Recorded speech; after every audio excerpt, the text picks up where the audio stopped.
பொதுக்காலம் 34ஆம் வாரம். ஞாயிற்றுக்கிழமை. கிறிஸ்து அரசர் பெருவிழா. முதல் வாசகம்.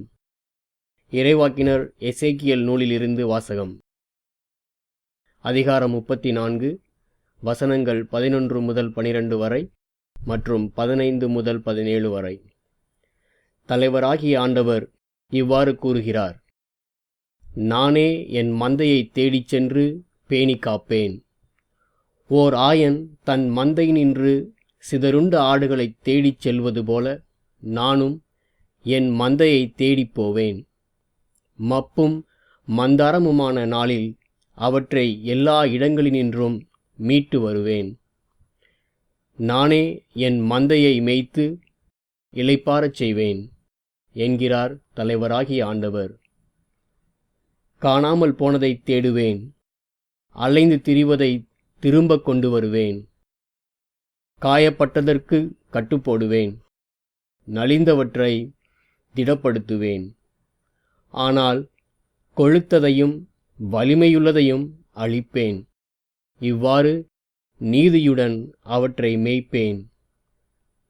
எனவே தலைவராகிய ஆண்டவர் இவ்வாறு கூறுகிறார்: உன்னை பொறுத்தவரை என் மந்தையே, நான் ஆட்டுக்கும் இடையேயும் ஆட்டுக்கிடாய்களுக்கும் வெள்ளாட்டுக்கிடாய்களுக்கும் இடையேயும் நீதி வழங்குவேன். இது ஆண்டவர் வழங்கும் அருள்வாக்கு. இறைவா, உமக்கு நன்றி. இரண்டாம் வாசகம். திருத்தூதர் பவுல் கொரிந்தியருக்கு எழுதிய முதல் திருமுகத்திலிருந்து வாசகம். அதிகாரம் 15, இறை வசனங்கள் 20 முதல் 26 மற்றும் 28ஆம் வசனம். சகோதர சகோதரிகளே, இறந்த கிறிஸ்து உயிருடன் எழுப்பப்பட்டார். அவரே முதலில் உயிருடன் எழுப்பப்பட்டார். இது அனைவரும் உயிருடன் எழுப்பப்படுவர் என்பதை உறுதிப்படுத்துகிறது. ஒரு மனிதர் வழியாக சாவு வந்தது போல ஒரு மனிதர் வழியாகவே இறந்தோர் உயிர்த்தெழுகின்றனர். ஆதாமை முன்னிட்டு அனைவரும் சாவுக்குள்ளானது போல கிறிஸ்துவை முன்னிட்டு அனைவரும் உயிர் பெறுவர். ஒவ்வொருவரும் அவரவர் முறை வரும்போது உயிர் பெறுவர். கிறிஸ்துவே முதலில் உயிர் பெற்றார். அடுத்து கிறிஸ்துவின் வருகையின் போது அவரை சார்ந்தோர் உயிர் பெறுவர். அதன் பின்னர் முடிவு வரும். அப்போது கிறிஸ்து ஆட்சியாளர், அதிகாரம் செலுத்துவோர், வலிமையுடையோர் ஆகிய அனைவரையும் அழித்துவிட்டு தந்தையாகிய கடவுளிடம் ஆட்சியை ஒப்படைப்பார். எல்லா பகைவரையும் அடிபணிய வைக்கும் வரை அவர் ஆட்சி செய்தாக வேண்டும். சாவே கடைசி பகைவன், அதுவும் அழிக்கப்படும்.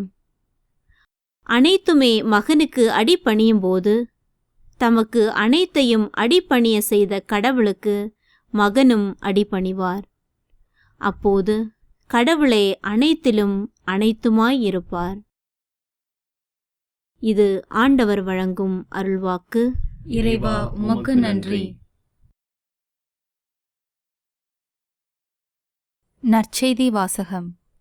மத்தேயு எழுதிய நற்செய்தியிலிருந்து வாசகம். அதிகாரம் 25, இறை வசனங்கள் 31 முதல் 46 முடிய. அக்காலத்தில் இயேசு தம் சீடர்களை நோக்கி கூறியது: வானதூதர் அனைவரும் புடைசூழ மானிட மகன் மாட்சியுடன் வரும்போது தம் மாட்சிமிகு அரியணையில் வீற்றிருப்பார். எல்லா மக்களினத்தாரும் அவர் முன்னிலையில் ஒன்று கூட்டப்படுவர். ஓர் ஆயர் செம்மறியாடுகளையும் வெள்ளாடுகளையும் வெவ்வேறாக பிரித்து செம்மறியாடுகளை வலப்பக்கத்திலும் வெள்ளாடுகளை இடப்பக்கத்திலும் நிறுத்துவது போல் அம்மக்களை அவர் வெவ்வேறாக பிரித்து நிறுத்துவார். பின்பு அரியணையில் வீற்றிருக்கும் அரசர் தம் வலப்பக்கத்தில் உள்ளோரை பார்த்து, என் தந்தையிடமிருந்து ஆசி பெற்றவர்களே, வாருங்கள், உலகம் தோன்றியது முதல் உங்களுக்காக ஏற்பாடு செய்யப்பட்டிருக்கும் ஆட்சியை உரிமை பேராக பெற்றுக்கொள்ளுங்கள். ஏனெனில் நான் பசியாயிருந்தேன், நீங்கள் உணவு கொடுத்தீர்கள். தாகமாயிருந்தேன், என் தாகத்தை தணித்தீர்கள். அந்நியனாக இருந்தேன், என்னை ஏற்றுக்கொண்டீர்கள். நான் ஆடையின்றி இருந்தேன், நீங்கள் எனக்கு ஆடை அணிவித்தீர்கள். நோயுற்றிருந்தேன், என்னை கவனித்துக் கொண்டீர்கள். சிறையில் இருந்தேன், என்னை தேடி வந்தீர்கள் என்பார்.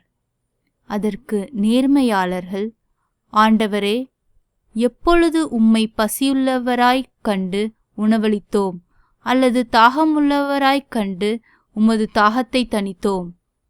எப்பொழுது உம்மை அந்நியராகக் கண்டு ஏற்றுக்கொண்டோம், அல்லது ஆடை இல்லாதவராகக் கண்டு ஆடை அணிவித்தோம்? எப்பொழுது நோயுற்றவராக அல்லது சிறையில் இருக்கக் கண்டு உம்மை தேடி வந்தோம் என்று கேட்பார்கள். அதற்கு அரசர், மிகச் சிறியோராகிய என் சகோதரர் சகோதரிகளுள் ஒருவருக்கு நீங்கள் செய்ததை எல்லாம் எனக்கே செய்தீர்கள் என உறுதியாக உங்களுக்குச் சொல்கிறேன் என பதிலளிப்பார். பின்பு இடப்பக்கத்தில் உள்ளோரை பார்த்து, சபிக்கப்பட்டவர்களே, என்னிடமிருந்து அகன்று போங்கள். அலகைக்கும் அதன் தூதருக்கும் ஏற்பாடு செய்யப்பட்டிருக்கின்ற என்றும் அணையாத நெருப்புக்குள் செல்லுங்கள். ஏனெனில் நான் பசியாயிருந்தேன், நீங்கள் எனக்கு உணவு கொடுக்கவில்லை. தாகமாயிருந்தேன், என் தாகத்தை தணிக்கவில்லை. நான் அந்நியனாயிருந்தேன், நீங்கள் என்னை ஏற்றுக்கொள்ளவில்லை. ஆடையின்றி இருந்தேன், நீங்கள் எனக்கு ஆடை அளிக்கவில்லை. நோயுற்றிருந்தேன், சிறையில் இருந்தேன், என்னை கவனித்துக் கொள்ளவில்லை என்பார்.